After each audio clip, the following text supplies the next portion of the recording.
ईमानदारों के सम्मेलन में श्री हरिशंकर परसाई अभ्यास बाग। एक वाक्य में उत्तर लिखिए। ईमानदारों के सम्मेलन में कहानी के लेखक कौन हैं? ईमानदारों के सम्मेलन में कहानी के लेखक श्री हरिशंकर परसाई जी है। लेखक दूसरे दर्जे में क्यों सफर करना चाहते थे? 150 रुपये बचाने के लिए लेखक दूसरे दर्जे में सफर करना चाहते थे। लेखक की चप्पलें किसने पहनी थी? लेखक की चप्पलें एक ईमानदार डेलीगेट ने पहनी थी। स्वागत समिति के मंत्री किसको डांटने लगे? स्वागत समिति के मंत्री कार्यकर्ताओं को डांटने लगे। लेखक पहनने के कपड़े को कहां दबाकर सोए? लेखक पहनने के कपड़े को सिरहाने दबाकर सोए।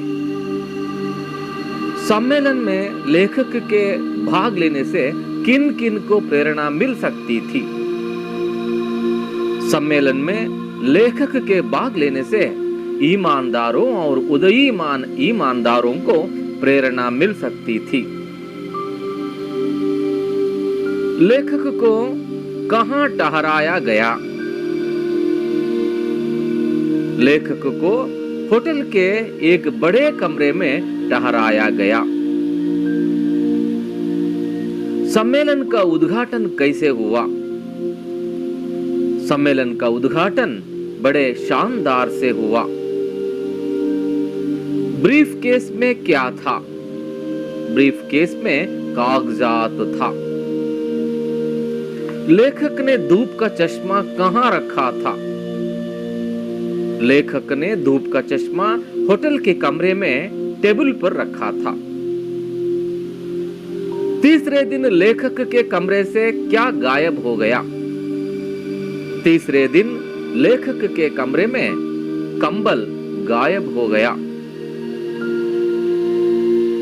2-3 वाक्यों में उत्तर लिखिए।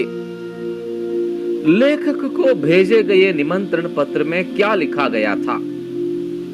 लेखक को भेजे गए निमंत्रण पत्र में लिखा गया था कि हम लोग इस शहर में एक ईमानदार सम्मेलन कर रहे हैं। आप इस देश के प्रसिद्ध ईमानदार हैं, इसलिए हमारी प्रार्थना है कि आप इस सम्मेलन का उद्घाटन करें। आपको आने जाने का पहला दर्जे का किराया देंगे, साथ ही आवास, भोजन आदि की उत्तम व्यवस्था होगी। आपके आगमन से ईमानदारों तथा उदयीमान ईमानदारों को प्रेरणा मिलेगी। फूल मालाएं मिलने पर लेखक क्या सोचने लगे? फूल मालाएं मिलने पर लेखक सोचने लगे कि आसपास कोई माली होता तो फूल मालाएं बेच लेते। लेखक ने मंत्री को क्या समझाया? लेखक ने मंत्री को समझाया कि ईमानदारों के सम्मेलन में पुलिस ईमानदारों की तलाशी लेना ठीक नहीं है। यह बड़ी अशोभनीय बात होगी। फिर इतने बड़े सम्मेलन में थोड़ी गड़बड़ी होगी ही। चप्पलों की चोरी होने पर ईमानदार डेलीगेट ने क्या सुझाव दिया? ईमानदार डेलीगेट ने सुझाव दिया कि चप्पलें एक ही जगह में नहीं उतारना चाहिए। एक चप्पल यहां उतारिए तो दूसरी 10 फीट दूर, तब चप्पलें चोरी नहीं होती।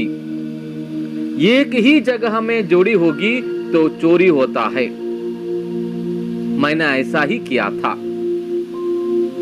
लेखक ने कमरा छोड़कर जाने का निर्णय क्यों लिया? सम्मेलन में लेखक के चप्पलें, चश्मा, चादर, कंबल और ताला तक चोरी हो गया था। अब वही एक बाकी बचे थे। इसलिए लेखक ने कमरा छोड़कर जाने का निर्णय लिया। मुख्य अतिथि की बेईमानी कहां दिखाई देती है? मुख्य अतिथि को आने जाने का पहले दर्जे का किराया देते थे। आवास, भोजन आदि का उत्तम व्यवस्था भी हुई थी। लेकिन लेखक ने दूसरे दर्जे में आकर पहला दर्जे का किराया लेना चाहते थे। फूल मालाएं मिलने पर उसे बेचने के लिए सोचे थे। इस तरह मुख्य अतिथि की बेईमानी दिखाई देती है। 4 चह वाक्यों में उत्तर लिखिए। लेखक के धूप का चश्मा खो जाने की घटना का वर्णन कीजिए। लेखक ने दूसरे दिन बैठक में जाने के लिए धूप का चश्मा देखा तो वह गायब था। बैठक के एक डेलीगेट ने आकर लेखक को सहानुभूति प्रकट किया। वह पिछले दिन धूप का चश्मा नहीं पहना था, आज पहना था। वह चश्मा लेखक का ही था। मंत्री और कार्यकर्ताओं के बीच क्या वार्तालाप हुआ? मंत्री और कार्यकर्ताओं को बीच यह वार्तालाप हुआ कि मंत्री कार्यकर्ताओं को डांटने लगे कि तुम लोग क्या करते हो? तुम्हारे रहते ही चोरियां हो रही है। बाहर यह खबर फैली तो बदनामी होगी। साहब का तलाशी कीजिए। कार्यकर्ताओं ने कहा कि माननीय डेलीगेट यहाँ वहां जाइए तो हम कैसे रोक सकते हैं सर? आधे डेलीगेट किराए लेकर गए हैं तो अब किसकी तलाशी करवाएंगे? सम्मेलन में लेखक को क्या क्या अनुभव हुए? खुद लेखक ही बेईमान थे। इस तरह सम्मेलन में ज्यादातर बेईमान लोग ही आए थे। सम्मेलन में पहले दिन लेखक का चप्पलें गायब हुए। उसी दिन रात में चादर गायब हुए। दूसरे दिन लेखक के धूप का चश्मा गायब हुए। चादर, कंबल और ताला तक चोरी हो गए थे। इसलिए लेखक कमरा छोड़कर जाने का निर्णय लिया। अनुरूपता। पहला दिन चप्पलें गायब थी। दूसरे दिन चादरें या और धूप का चश्मा। तीसरे दिन कंबल गायब था। चौथे दिन ताला भी गायब था। रिक्शा 3 पहिए का वाहन, साइकिल 2 पहियों का वाहन, रेलगाड़ी पटरी, हवाई जहाज आकाश या आसमान या नभ। रिक्त स्थान भरिए लिखा गया है। हम लोग इस शहर में एक ईमानदार सम्मेलन कर रहे हैं। आपकी चप्पलें नहीं गई, यह गनीमत है। वहां मेरा चश्मा लगाए इत्मीनान से बैठे थे। फिर इतने बड़े सम्मेलन में थोड़ी गड़बड़ी होगी ही। विलोमार्थक शब्द लिखिए। आगमन, निर्गमन, रात, दिन, जवाब, सवाल, बेचना, खरीदना, सज्जन, दुर्जन। बहुवचन रूप लिखिए। कपड़ा, कपड़े, चादर, चादरें, बात, बातें, डिब्बा, डिब्बे, चीज, चीजें। प्रेरणार्थक क्रिया रूप लिखिए। टहर, टहरना, टहराना, टहरवाना। धो, धोना, धुलाना, धुलवाना। देख, देखना, दिखाना, दिखवाना। लौट, लौटना, लौटाना, लौटवाना। उतर, उतरना, उतराना, उतरवाना। पहन, पहनना, पहनाना, पहनवाना। संधि विच्छेद करके संधि का नाम लिखिए। स्वागत, सु अधिक आगत, स्वागत एंड संधि। सहानुभूति, सहा अधिक अनुभूति, सहानुभूति दीर्घ संधि। सज्जन, सत अधिक जन, सज्जन व्यंजन संधि। परोपकार, पर अधिक उपकार, परोपकार गुण संधि। निश्चिंत, निहि अधिक चिंता, निश्चिंत विसर्ग संधि। सदैव, सदा अधिक एव, सदैव रुद्धि संधि। कन्नड़ या अंग्रेजी में अनुवाद कीजिए। हम आपको आने जाने का पहले दर्जे का किराया देंगे। ನಾವು ತಮಗೆ ಬಂದು ಹೋಗುವ ಮೊದಲ ದರ್ಜೆಯ ಪ್ರಯಾಣದ ವೆಚ್ಚವನ್ನು ನೀಡುವೆವು। ಸ್ಟೇಷನ್ पर मेरा खूब स्वागत हुआ। ಸ್ಟೇಷನ್ ನಲ್ಲಿ ನನಗೆ ಅದ್ಧೂರಿ ಸ್ವಾಗತ ದೊರೆಯಿತು। देखिए, चप्पलें एक जगह नहीं उतारनी चाहिए. ನೋಡಿ, ಚಪ್ಪಲಿಗಳನ್ನು ಒಂದೇ ಜಾಗದಲ್ಲಿ ಬಿಡಬಾರದು. अब मैं बचा हूं, अगर रुका तो मैं ही चुरा लिया जाऊंगा. ಈಗ ನಾನು ಉಳಿದಿದ್ದೇನೆ, ಒಂದು ವೇಳೆ ಇಲ್ಲೇ ನಿಂತರೆ ನನ್ನನ್ನು ಕದಿಯುತ್ತಾರೆ. भाषा ज्ञान निर्देशानुसार वाक्यों का काल परिवर्तन करके लिखिए. मेरे पास चप्पल नहीं थी, वर्तमान काल में लिखिए. मेरे पास चप्पल नहीं है. एक बिस्तर की चादर गायब है, भूतकाल में लिखिए. एक बिस्तर की चादर गायब था.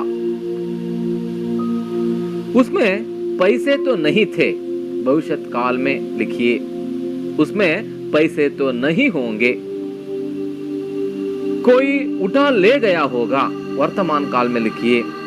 कोई उठा ले गया है. सुबह मुझे लौटना था, भविष्य काल में लिखिए. सुबह मुझे लौटना होगा. निम्नलिखित वाक्यों के आगे काल पहचान कर लिखिए. लिखा गया है, मैंने सामान बांधा, भूतकाल. बड़ी चोरियां हो रही हैं, वर्तमान काल. पहले दर्जे का किराया लूंगा, भविष्य काल. डेलीगेट दोपहर को ही वापस चले गए, भूतकाल. मेरी चप्पलें देख रहे थे, भूतकाल. इन कहावतों का अर्थ समझकर वाक्यों में प्रयोग कीजिए. जैसे जहां चाह वहां राह. अर्थ, इच्छा होने पर उसे पाने का मार्ग स्वयं मिल जाता है. वाक्य, यदि मनुष्य चाहे तो कठिन से कठिन कार्य को भी पूरा कर सकता है, क्योंकि जहां चाह वहां राह. गुरु गुड़ ही रहे, चेले शक्कर हो गए. अर्थ, गुरु से बढ़कर ज्ञान प्राप्त करना. वाक्य, वह बचपन से ही इतना होशियार था कि गुरु गुड़ ही रहे, लेकिन चेले शक्कर हो गए. जैसा देश वैसा भेष. अर्थ, जहां रहते हैं वहां की रीति रिवाज के अनुसार ही रहना चाहिए. वाक्य, अगर हम कहीं दूसरे देश में चले जाते हैं तो वहां की जैसी ही रहना चाहिए, क्योंकि जैसा देश वैसा भेष. निर्बल के बल राम. अर्थ, असहायों को भगवान ही सहारा देता है. वाक्य, कोई मदद करे या ना करे, लेकिन निर्बल के बलराम ही है.